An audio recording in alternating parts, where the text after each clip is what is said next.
Sinigang na hipon. Maglagay tayo ng tubig, sibuyas,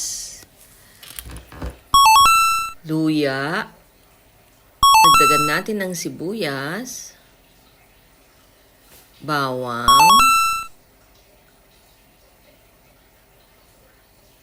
Ayan, yan ang sahog ng sinigang na shrimp. Dadagdagan natin ng tubig kasi konti lang yung tubig and then takpan hanggang kumulo. Tapos ito na, ilagay na natin tong shrimp para kumpleto ang ating sinigang. Gulay na lang ang kulang. Tapos lagyan natin mamaya ng patis. Ito na, patis para pampalasa. Magic sarap, konting magic sarap para i-magic natin mga amiga.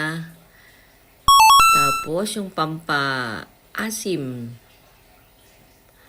Ito na, maasim na naman ang aking sinigang kasi gustong gusto ko yung maasim na maasim. Tapos, nilagay na natin yung gulay, ihalo lang natin ng mabuti and then ito na. Thank you for watching.